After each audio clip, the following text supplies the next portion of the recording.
बारिश होने इस बारिश के मौसम में डरा दिया। किसको पकोड़े खाने का मन नहीं करता? लेकिन कुछ लोगों के पास टाइम नहीं होता और कुछ लोगों को अच्छे पकोड़े बनाने आते नहीं। तब आपके पास एक ही ऑप्शन बचती है कि पकोड़े घर पे डिलीवर किए जाए।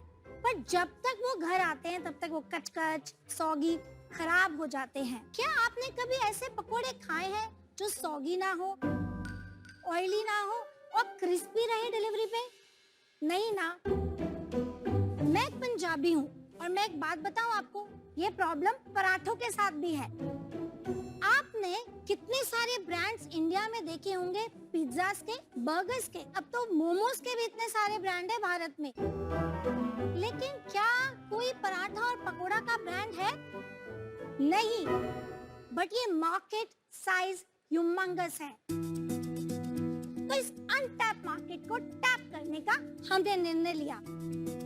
हाय sharks, I am Geetika Anand Gupta. Hi, I am Gaurav Gupta और हम हैं को-फाउंडर्स MOPP फूड्स के। Mad over parathas and pakoras, India का पहला पराठा एंड पकोड़ा ब्रांड। हमारे पराठास एंड पकोड़ास ना ही सौगी होते हैं, ना ही ऑयली होते हैं एंड आपके घर तक आने में वो क्रिस्पी रहते हैं।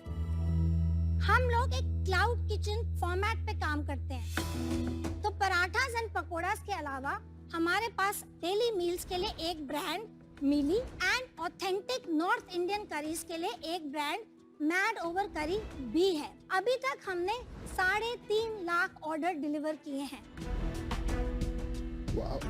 अब आप भी सब कुछ बोलेंगे कि मैं भी कुछ बोल दूं? बिल्कुल। हमारी आस्क है 75 lakhs for 2.25% of the company. And sharks, अगर आपको पकोड़े पसंद हैं क्रिस्पी तो प्लीज इस डील में दिखाइए दिलचस्पी। 75 lakhs है 2.25, जल्दी से मैच करो तो 33.33 करोड़, रफली 32 गया। वाह, क्या मैथ्स आप। बड़ा मैथ है। वाह, Aman math genius. Sorry. Geetika ji and Gaurav ji, स्वागत है आपका शार्क टैंक सीजन 2 में। Thank you. Thank you. आपने एक इंटरेस्टिंग सी बात कही कि आप पंजाबी हैं और गुप्ता भी हैं। पंजाबी मेरे मम्मी पापा का प्यार है, गुप्ता मेरा जिंदगी वाला प्यार है। Mad over paratha and pakora, ये कैसे आइडिया आया और आपने परांठा और पकौड़ा को क्यों कंबाइन कर दिया? ये जरा इंटरेस्टिंग कॉम्बिनेशन लगा।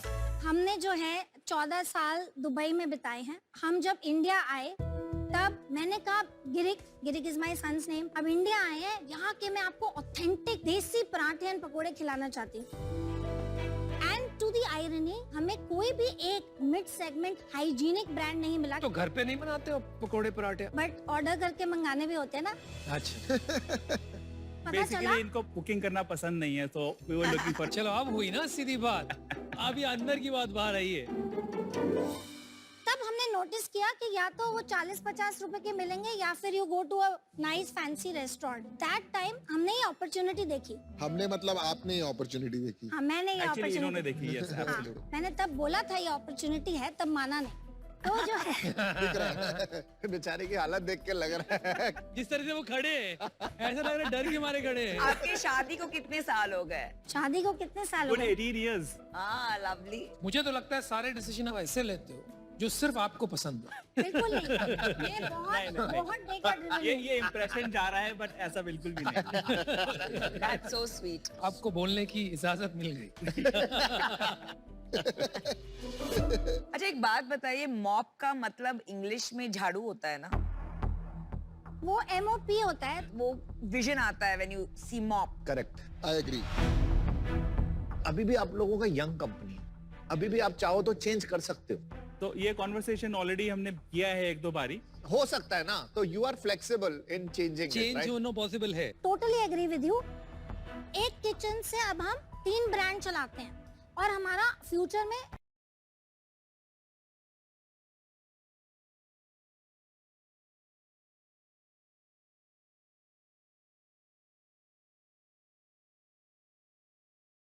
एक और ब्रांड लॉन्च करने का प्लान है कि अब MOPP फूड फूड्स रिलेट नहीं होगा, क्योंकि अब हम सिर्फ मैड ओवर पराठास एंड पकोड़ास नहीं है, तभी ये डिस्कशन चल रहा है। बारिश नहीं आई पर पकौड़े लग रहा आ गए हैं। आ रहे हैं, बिल्कुल रेडी है। ये तो मैं स्ट्रिक्टली नॉन वेजिटेरियन फिर ये हेल्दी है। Healthier, definitely. Thank you very much. बहुत अच्छा पराठा है, butter chicken paratha. Thank you so much. पहले तो बहुत बढ़िया है। ये फ्लेवर्स कौन से हैं? तो एक है हमारा टॉप सेलिंग पराठा जिसका नाम है आलू प्याज पराठा। फिर हमारा दूसरा एक पराठा है जो वेजिटेरियन पराठा है, उसका नाम है Italian twist paratha. Very nice. Non vegetarian में हमने आपको सर्व किया है आज बटर चिकन पराठा। उसके साथ एक आप देखेंगे ओवल शेप में पकोड़े हैं, बटर चिकन पकोड़ा। इसका एक का प्राइस क्या है, जरा बताएंगे? ये जो हमारा बेसिक आलू पराठा है तो 149 रुपीज उसका मेन्यू प्राइस है, और उस पे हम पैकेजिंग भी चार्ज करते हैं 20 रुपीज। काफी क्रिस्प था वो। तो ये ऑलरेडी 1 घंटे पहले के बने हुए हैं। तो इसमें कुछ स्पेशल आपने डाला है कि जिसकी वजह से क्रिस्प रहा है और सॉगी नहीं हुआ है? तो ये एक मैजिकल रेसिपी है जो ऑब्वियसली हम आपको बता नहीं सकते, बट हमने बहुत R&D की है जिससे हम लोग एप्लीकेशन कर सके, वो माइंड लगा सके, बिकॉज ऑफ द एक्सपीरियंस। हमको 20 इयर्स प्लस का एक्सपीरियंस है। इनफैक्ट जनवरी 2020 में हमने फर्स्ट सीड राउंड रेस किया था MOPP में। अच्छा, ऑलरेडी रेस कर चुके हैं? Yes yes. क्या वैल्यूएशन है? हमने मई 2019 में ये लॉन्च किया। तब राहुल सिंह जो बियर कैफे के फाउंडर और CEO हैं, तो राहुल को हमने ऑन बोर्ड लिया मेंटर एडवाइजर। जब उन्होंने ट्रैक्शन देखी पहले ही 3 महीने में, तब राहुल ने डिसाइड किया ऑलमोस्ट 6-7 महीने के बाद कि वो इन्वेस्ट करना चाहते हैं। एंड जब आपका मेंटर आपको बोले वो इन्वेस्ट करना चाहता है, एक अलग लेवल की अचीवमेंट है। कितना इन्वेस्ट किया टोटल 71 लाख और क्या वैल्यूएशन थी? 5 करोड़ प्री मनी। 5 करोड़ के बाद और कोई पैसे उठाए आपने? उसके बाद 2 राउंड्स और हुए, वो इंडिया एक्सेलेरेटर के थ्रू हुए। कब हुआ? 21 नवंबर। At what value? 12 करोड़ के वैल्यूएशन पे रेस किया, रफली अबाउट अनदर 70 lakhs। और उसके बाद हमने एक और राउंड किया इंडिया एक्सेलेरेटर के ही थ्रू, उसमें अबाउट 55-60 लाख रुपीस रेस ये किए। कब किया? This was March 2022। एंड कितना किया और क्या valuation? That was 12.5 crores pre-money valuation. And right now हमने अब करीब 1.5 महीने पहले एक राउंड और रेस ओपन किया है, हाँ जी। जिसको हमने 22 करोड़ के प्री मनी वैल्यूएशन पे रेस किया था। कितना किया? अभी 55 लाख का कमिटमेंट आके फंड्स ट्रांजैक्शन हो चुके हैं। 50% वैल्यूएशन बढ़ा दिया शार्क टैंक के लिए 2 महीने में। No, not because of that. हमारा एक्चुअली एक बहुत अच्छा कोलैबोरेशन रेबल फूड्स के साथ हुआ है। Very nice. बेसिकली उनका एक प्रोग्राम है, लॉन्चर प्रोग्राम, जिसमें वो high potential entrepreneurs and high potential brands को आइडेंटिफाई करते हैं, बिकॉज उनके हिसाब से they are done doing their own brands. Now वो ढूंढ रहे हैं और बहुत सारे ब्रांड्स और एंटरप्रेन्योर्स जिसको वो सपोर्ट करेंगे, और eventually in the long run probably they will acquire 51% equity and book their revenues as well. अब आपकी दोनों इसकी कितनी इक्विटी बची है? दोनों मिला के 61% है, 9.3% की ESOP है, 20% के एंजल इन्वेस्टर्स हैं, और 6.5% के एडवाइजरी है, और 3% इंडिया एक्सेलरेटर का है। रेबल का कितना था उसमें? रेबल का भी इन्वेस्टमेंट नहीं है। अच्छा, ठीक है।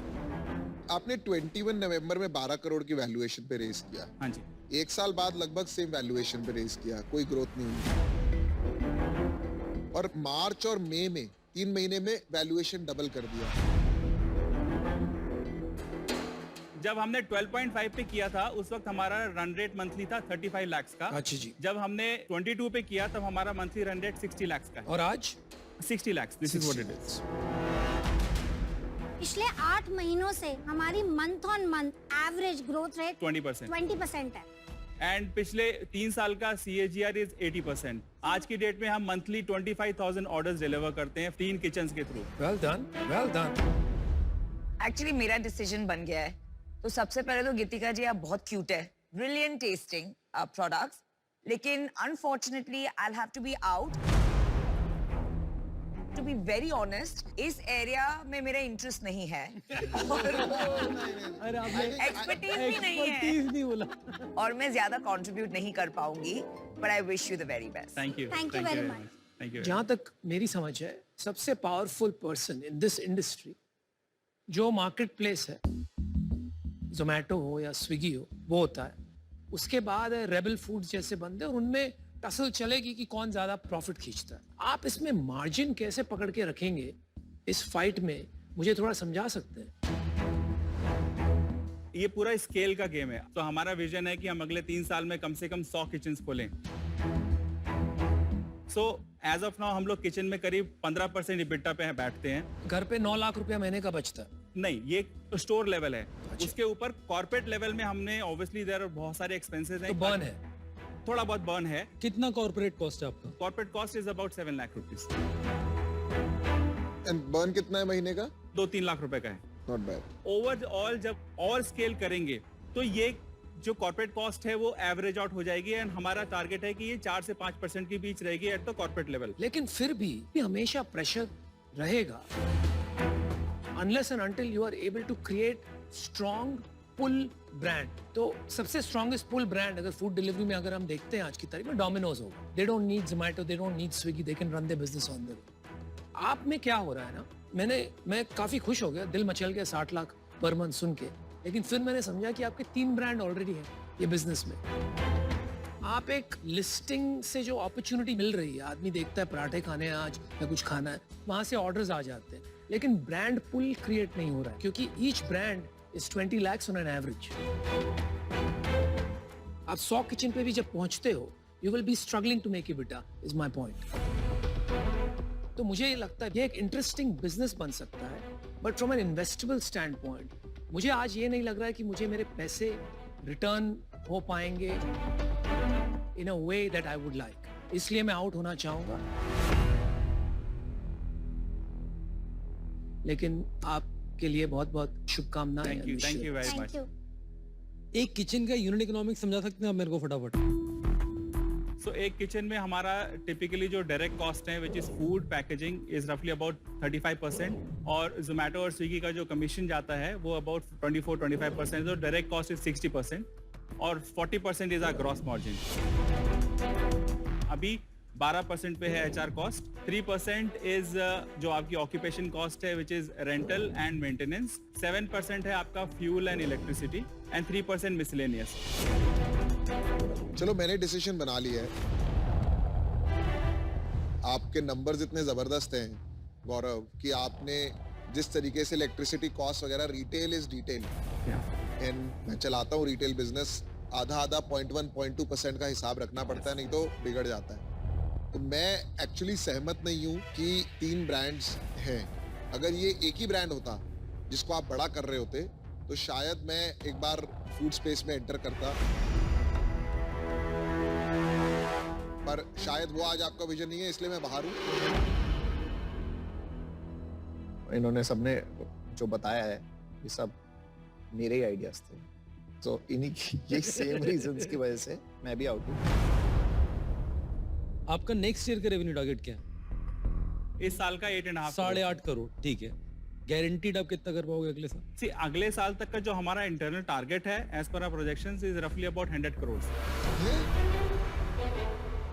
अब समझा दो एक बार ये 8.5 से 100 करोड़ का सफर मेरे को एक बार। अभी हम 4 किचन या 5-6 किचन तक पहुंच जाएंगे। अगर हम अगले साल 40 किचन तक पहुंच जाते हैं, 40 से 50 के बीच में, तो सिंपल हमारा every kitchen contribution is about 2 to 2.5 crore, so that will multiply two 100 crore. तो आप हर किचन से अराउंड 2-2.5 करोड़ रुपए बनाएंगे? हाँ जी, हाँ जी। और EBITDA कितना देखेगा मेरे को इस टाइम पे? At the store level it will be about 20%, तो 20 करोड़ का, but at the corporate level it will be about 10 crore. Very good, आपके अच्छे क्वेश्चंस आ गए। अभी भी ऑफर ना देना तो आप इनको उठा के पटक देते। इतने क्वेश्चन के बाद आपके बिहाफ में हम कर देंगे। मैं ऑफर एक्चुअली देना चाहूंगा। मेरे को आपकी एक तो टीम बहुत अच्छी लगी और आप लोगों की केमिस्ट्री अच्छी लगी। इस स्पेस के लिए मेरा एक्सपीरियंस कुछ नहीं, तो आपके जरिए शायद सीखने को भी मिलेगा। दूसरा, मुझे लगता है कि आप लोग प्रॉफिटेबल हो जाओगे, क्योंकि आपके किचन यूनिट इकोनॉमिक पे प्रॉफिटेबल हो गए। 75 लाख आपकी आस थी, मैं 50 लाख का ऑफर देना चाहूंगा कैश ऑन इक्विटी साइड और 25 लाख का डेट, और मैं 5% इक्विटी चाहूंगा। हम पिछले महीने इबिटा पॉजिटिव कॉर्पोरेट लेवल पे आ गए हैं। अरे तो वाह। जो वो बर्न था 2-3 लाख का, उतना नहीं कर रहे हैं, तो हम आपको रिक्वेस्ट करेंगे अगर आप 75 लाख 5% पे कर लें बट डेट को हटा दें। नॉट ये बैड, हमारा काउंटर ऑफर है, तो बहुत हेल्प हो जाएगी इससे। रीजनेबल है, We have काफी to be reasonable. very fair to our initial supporters. मेरे को क्या अच्छा लग रहा है कि आप अपने जो करंट इन्वेस्टर्स हैं उनके बारे में सोच रहे हैं फेयरली, मेरा भी ख्याल रखेंगे आगे। बिल्कुल, definitely. It's a deal. Alright, well done. इतना अच्छा टेस्ट लगा मेरे को, आपका कांग्रेट। अरे वाह वाह Thank you so much. Thank you so Thank much. you so much. Thank you very much. Congratulations once again. Thank Looking you. forward to Thank work you with so you. much. Thank you so much. एक बात Same कहता here. हूँ, now just go and mop up the food industry. Yes. Alright.